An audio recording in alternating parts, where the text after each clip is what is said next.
Happy Sunday, friends. Hope this video finds you well. So, I got some bad news this week.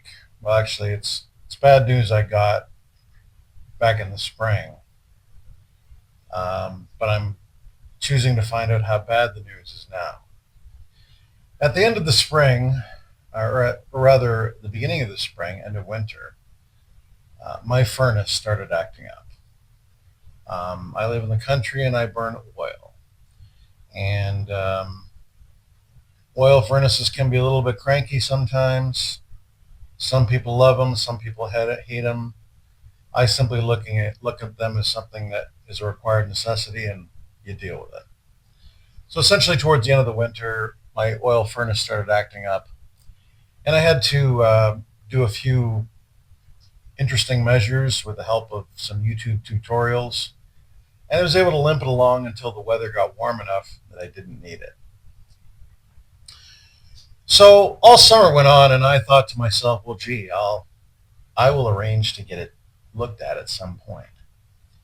And of course, as September drew in, I figured, well, now's the time. And I made the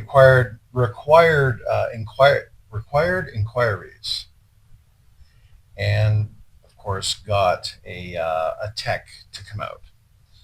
And it actually took a little longer than I wanted it to, but that might be in conjunction with the crisis that's going on, the competency crisis that's currently underway. So, humana humana, it appears that I'm going to need a new furnace, which is fine. It is what it is. After all, it's only money. But I met an interesting chap who spurned the thoughts towards today's video in conjunction with some other things I've experienced. So the fellow who came out to see me, one of them, was clearly from India. Um, he was well spoken, friendly. Um, came in, did his presentation, etc., on all of my different options, and even in conjunction with I also had a homebrew guy come in, white bread sort of dude, also do it. And when I compare them both, the Indian fellow was actually seemed to be a little more competent. But again, I don't know yet because I haven't pulled the trigger on my furnace. However, in talking, the specifics are not a big deal. But in talking with the Indian fellow, I oftentimes will interview people on what it's like back at home because he was not born in Canada. And he more or less stated to me that, and this is something I've heard before, that he actually had to leave India in order to um, uh, really get an opportunity to advance.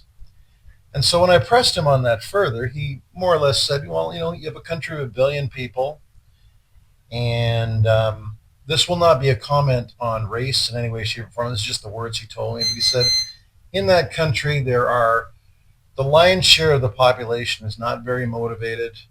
For whatever reason, circumstances, generational trauma, I have no idea.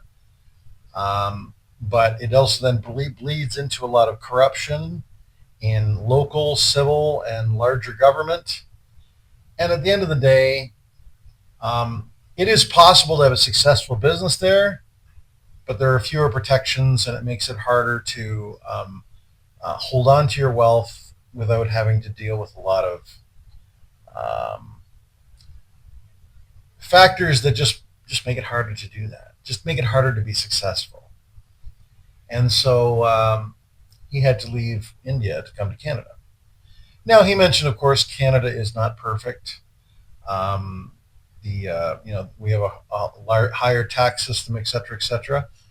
But the one thing that he did say that most of all had a level of safety and had a level of competence that does not exist back at home, which means that when he makes a deal, it's very high probability that's going to come through. Everything's going to go pretty much like it should as far as the commitments that he makes are going to be honored, and I'm going to get the furnace I want. He's going to get, the company's going to get paid, and he's going to get paid. And he's a fairly motivated chap. And from what I could gather, he was fairly successful inside of the organization. Now, pressing him further, on that, because I'm a student of human nature and the human condition. He more or less just, I said, could you do this in India? Blah blah blah. And he said, yeah, we could do it in India, but the problems we would have is there probably would be the question of the installers showing up on time. There'd be a question of the equipment they're installing as being 100%, meaning there could have been a problem with it that kind of just glazed over. The safety of the install could be in question, and then the follow up. If something was done wrong and there was a liability issue, well, there is no liability in that country.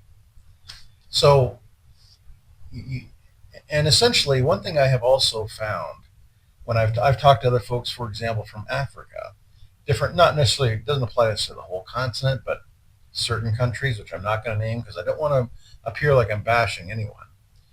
But a commonality is they always talk about it's hard to get ahead because of corruption. Now, here in Canada, I think if you ask the average Canadian, we have a corruption problem as well. But the difference is that yes, it's true we have a corruption problem, but we also have a large contingent of people who are also operating from a standpoint of uh, divine goodness, like uh, uh, well wishes for your fellow man, looking at your fellow man as being as someone you can help versus someone you can take advantage of. There's just an energy of positivity that exists that sort of creates a counterweight. And it is complex, but I can relate to that. And how I can relate to that is, for example, personally myself, um, I'm in business partnership with a Mennonite community, and they're very simple people who are just, they don't have a malicious bone in their body. Uh, they want to, they're always looking at how they can help, and that sort of creates an energy of a positive energy.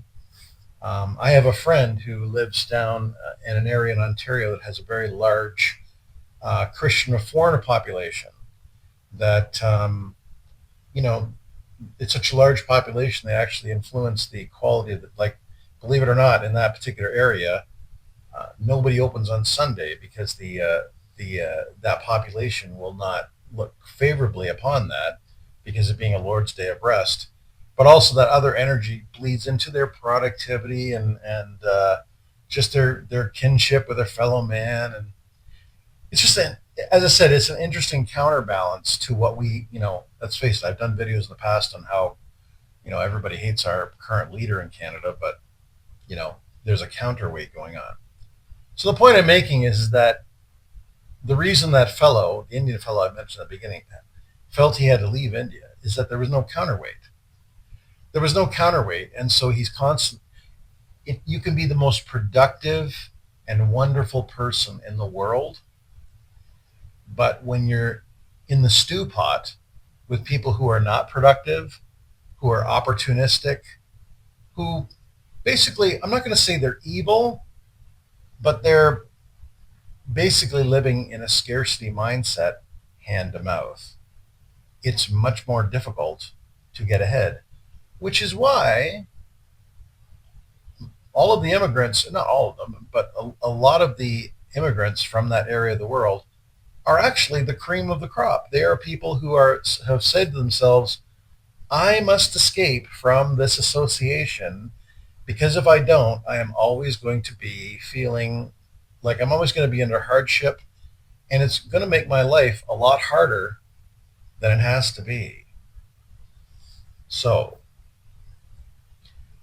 let's think about ourselves right now. I was listening to Diary of a CEO yesterday, and he had a fellow on. I'll put the link in the description. He's a brain surgeon, but he's also does some meditation and things like this. And he was talking about how you create a better life for yourself, which ring ring. That's sort of what I talk about all the time.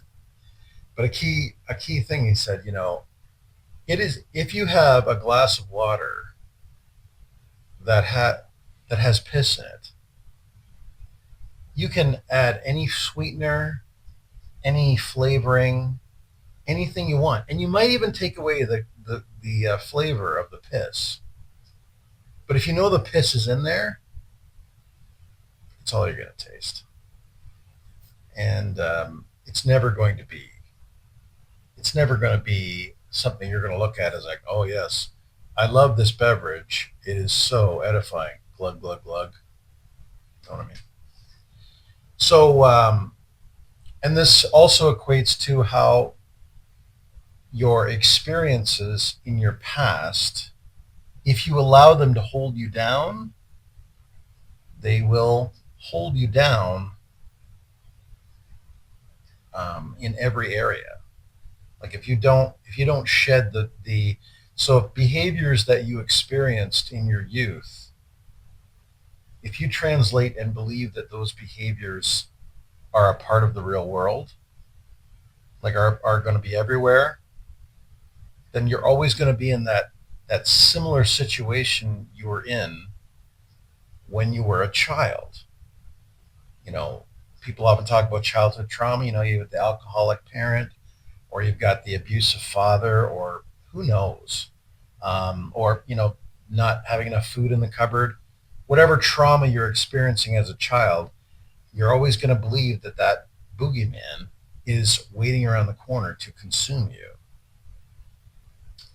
And so, as my favorite clinician, Dr. Laura, says, don't allow a bad childhood to destroy the rest of your life.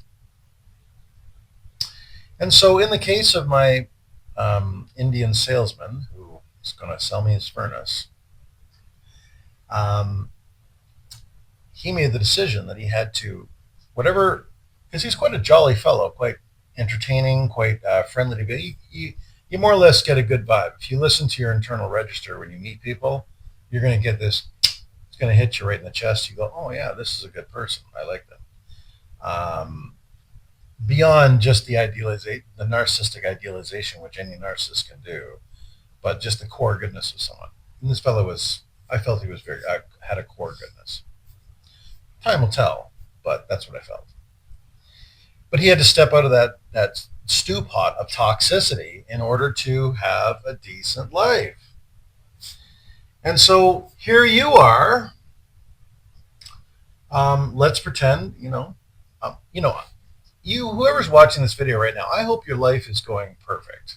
I hope you have the house you want. I hope you have the friends you want. I hope you have the job you want, the associations you want. I hope you have it all. But even people who look like they have it all may potentially be wrestling with some issues in their past that constantly cause them to be at war with themselves. You can review my video on overthinking, or even my video on perspective. It's kind of those things where, when you interact with someone and you say something and they're like, oh, what did you mean by that? Because their perspective is they're always waiting for the other shoe to drop. Or they'll be in a business or a partnership association, and they'll always sort of like, it's the old, I'm sleeping with my one eye open, I'm keeping my eye on you, because they don't necessarily believe that association is actually as good as it seems, because their glass that they're bringing to that relationship still is a third full of piss. The further part of that is that, so this Indian fellow, or an African fellow, or whatever you like, as far as toxic backgrounds, you have to forgive my grandfather clock chiming away in the background. Oh, it's 3 o'clock. Anyway, when you extricate yourself from that environment, so whether it's the Indian homeland, and I'm not saying the whole country's like that. There's probably pockets or things are productive and good, but at least in his experience, or even you yourself, if you have gone ahead and you begin to reinvent your thinking, the biggest danger you can have is to reinfect yourself. So, what did I mean by reinfecting yourself? So, I want you to imagine I don't know, you're, let's pretend we lived in a place where there was poison snakes. Okay, there's poison snakes, and you're going around doing your thing, and one fine day, through no fault of your own, you get bitten by a poison snake. You know, it's not very pleasant. It's not going to kill you, but you go and get it treated, and then you proceed about your life, and you're able to, the time you got poisoned, it did slow you down a little bit, but you move past it, and now your things are going your way. But then you invariably, for some reason or other, you go to the same area again, and you get bit by the poison snake again, and you got to go through all that stuff all over again.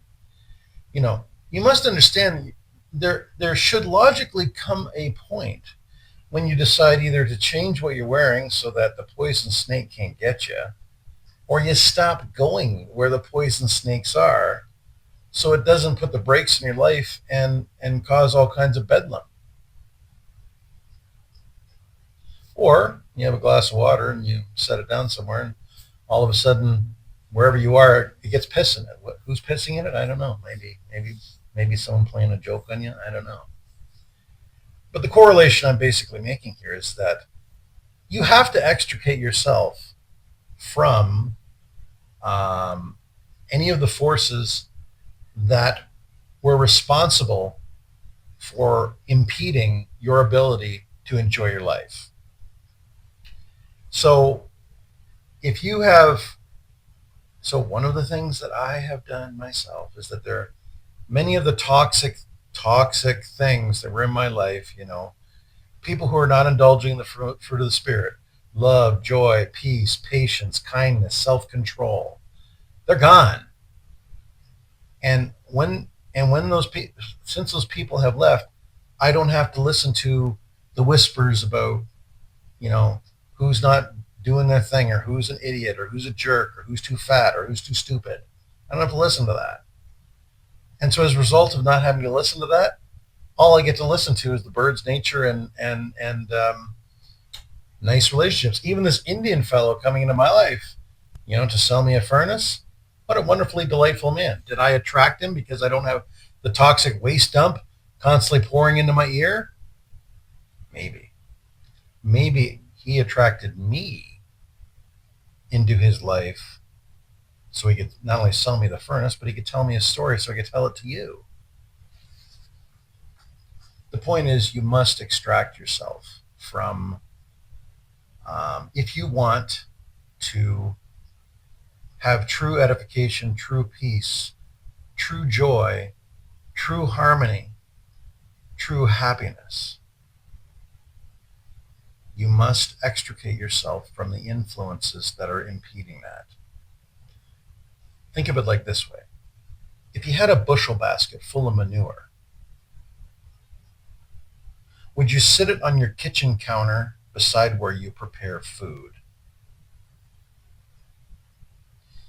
If you had, I don't know, let's say you've got a place in your house where it's, a place you like to read, or it's a sanctuary or something, okay? Are you going to keep your snake collection in the corner that, I know people like snakes and stuff like that, but are you going to have a poisonous snake there? It might be a stupid example, but, if you want to have order and cleanliness and things like that, are you going to only have it in one area, or are you going to seek to have it in all areas so you can have what's called the feng shui? Just all these little things. I'm more or less saying this from the standpoint that, and I'm not sure what the title of this video is going to be yet, but it is one thing to say to yourself, okay, I recognize all of the horse shit that's in my background that has caused me to sabotage my life, my relationships, things like that, and cause me general unhappiness. I'm now going to put that away, and I'm going to think of these things in a better way. But the one thing you may not have thought about is that, are you going to keep yourself in a way that you will not be reinfected by those same energies? And that reinfection, if you are still associating in an intimate way with people who indulge in those behaviors, this goes back to what I told you before. If you want to lose, if you're overweight and all your friends are fat and you keep hanging out with them, guess what you're not going to be able to do? If you want to quit smoking and all your friends are just, oh yeah, yeah, we're with you, you are not going to be able to quit smoking. If you've got a drinking problem and you're sitting around with people who are hitting the bottle and they're getting smashed and they're like, yeah, we're rooting for you. Yeah, you could do it. You are not going to be able to quit drinking.